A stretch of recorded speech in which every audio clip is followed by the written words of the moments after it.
चाहिए देखा तो फजूल खर्चियाँ बहुत ज़्यादा थी। आप लोगों की तालीम पे ना हमेशा खर्चा कम होता है। क्या होता है? कम होता है। आप लोग क्या करते हो, तालीम को सही नहीं इस्तेमाल करते। आप लोग अगर आपको जॉब नहीं मिल रही, आप किसी लेवल तक नहीं पहुंच रहे, एजुकेशन की क्यों रोकते हो भाई? मैट्रिक को जॉब नहीं मिली, इंटर करो, इंटर को जॉब नहीं मिली, ग्रेजुएशन करो, ग्रेजुएशन को जॉब नहीं मिली, मास्टर करो, मास्टर को जॉब नहीं मिली, एमफिल करो। कंटिन्यू रहो बेटा, रुकना नहीं है। और यकीन से आपको कह रहा हूँ, आप किसी न किसी लेवल तक पहुंच जाओ। कल हमारे पास एक लड़का कार्डियोलॉजिस्ट हॉस्पिटल में अकाउंटेंट रिकमेंड हुआ है लड़का, ठीक है। और वो लड़का वो था जिसने एयरपोर्ट पे 4 महीने मुफ्त काम किया। अरसलान नाम है उसका, कुछ दिन तक उसकी वीडियो अपलोड करूंगा मैं। 4 महीने एयरपोर्ट पे, ये नहीं होते बोर्डिंग वाले जो सामान आता है उसकी एंट्री करना, पागल हो गया था वहां पर। कहते सर जी दिमाग खराब, आपको पता नहीं वहाँ बोर्डिंग का सामान कितना होता है और लोड कितना होता है। ये डाटा एंट्री वाला काम है, लेकिन बंदे को, और वो भी करना हो मुफ्त। क्या करना हो? मुफ्त। 1 रुपया भी नहीं मिलना, रोटी भी अपने पल्ले से, पेट्रोल भी अपने पल्ले से। मेरे पास आया, मैं ये कहता है कि सर जी ये वो। मैंने कहा बेटा अगर कुछ बनना है तो यहाँ चले जाओ, उन्हें बंदा चाहिए तो वो आपको रखेंगे, तो नहीं आप उन्हें कहना मुफ्त काम करूंगा, तो जो तनख्वाह वाला को उसे निकाल देंगे लेकिन तुम्हें रख लेंगे। वहाँ मुफ्त में बंदा मिल रहा है, हमें क्या चाहिए? ठीक है, ग्रेजुएट।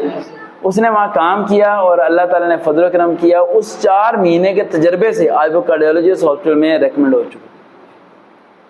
ये दिमाग को ना इस्तेमाल किया करो, कभी कभार हार के इंसान सीख जाता है। एक और लड़का था, पता नहीं कितने टेस्ट में फेल हुआ था, वो पाकिस्तान आर्मी का, पाकिस्तान आर्मी के आईएसबी में टोटली फेल हुआ, टोटली फेल, ग्रेजुएट था वो यासिन। तो मुझे आके कहता है कि सर जी मैं नॉट रिकमेंड होगा, बड़ा परेशान हूँ। उसी दिनों पीपीएससी की भर्ती आई थी, मैंने कहा इसमें अप्लाई करो, बगैर तैयारी के क्या रेकमेंड हो गया।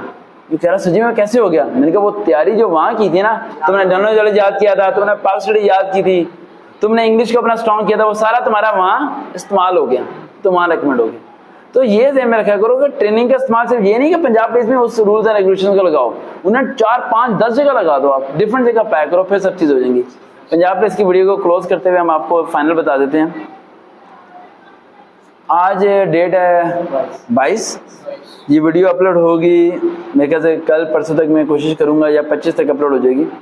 जिस दिन ये वीडियो अपलोड होगी उससे 4 से 5 दिन के अंदर रिजल्ट आ जाएगा, समझिए। रिजल्ट आने के बाद उम्मीद है, एक्सपेक्टेड अगर रिजल्ट आ जाता है तो 10 मई है ना अगला महीना, 10 मई को इंटरव्यू स्टार्ट हो जाएंगे। 10 मई को क्या शुरू हो जाएंगे? इंटरव्यू स्टार्ट हो जाएंगे।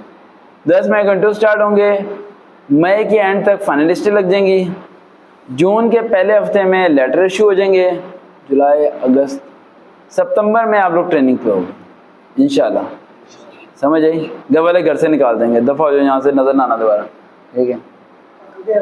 हैं? वो भी आके गए होंगे वैसे, ठीक है।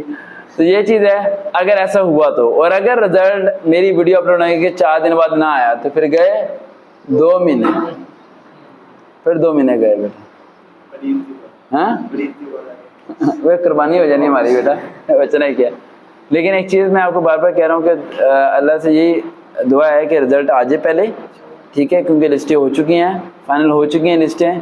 और वो बच्चे पास हैं जिन्होंने पेपर में क्वेश्चंस कम छोड़े थे। मैं बड़ी बार आपको बोला था कि क्वेश्चन ही स्किप करते हैं, पेपर आता हो ना आता हो क्वेश्चन। जी कौन सा?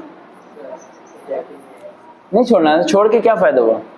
जल्दी में मैंने वो पार्ट से मैंने शायद नहीं, छोड़ना नहीं चाहिए।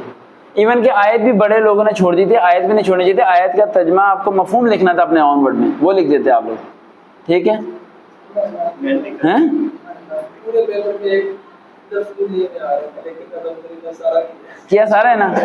हाँ, छोड़ा कुछ नहीं चाहिए। 4 नंबर पेपर अटेंड किया और 30 नंबर के वो मैं आंसर शीट ले ली थी बगल। देखो बात सुना, अगर एक काम कर देते ना ये, तो मैं कहता हूँ कि कहते हैं ना कि ईमानदारी से भर्ती कैसे करें, हुकूमत भी परेशान हो रही होती है कि ईमानदारी से भर्ती कैसे करें। बहुत आसान है ईमानदारी से भर्ती करना। आपके क्वेश्चंस का पीछे लगा देते हैं कार्बन पेपर, आप जो पुट करते हैं वो वहाँ लिखा जाता, उसके बाद आंसर शीट अपलोड कर देते हैं, जिस तरह MBBS MCAT का टेस्ट होता है। आप हाँ अभी सारे शाम को आकर टैली करते हैं, जो पास है वो इंटरव्यू की तैयारी करता, बात खत्म। लेकिन मैंने आपको ट्रेनिंग के दौरान बोला था कि ये जानबूझ के ऐसा करेंगे, ये सब्जेक्टिव ऐसा करेंगे। ये सब्जेक्टिव करने की वजह ये थी कि खुद चेक करना है, अपनी मर्जी के नंबर देने हैं, ये भी गड़बड़ करते हैं। लेकिन बेटा अगर ये 100 MCQ भी देते हैं ना, फिर भी इन्होंने करनी अपनी थी, ये आप लोग सुनने वाले बड़े परेशान हो रहे होते हैं, सजे सब्जेक्टिव आ गया मेरा क्या, अब ऑब्जेक्टिव होता फिर भी उन्होंने अपना ही करना था, तो फिर फायदा। तो कोशिश करते रहो, हिम्मत ना हारो, इंशाल्लाह हो जाओगे इंशाल्लाह। देखते हैं चैनल से वकार भाई, दोबारा मुलाकात होगी। अल्लाह हाफिज।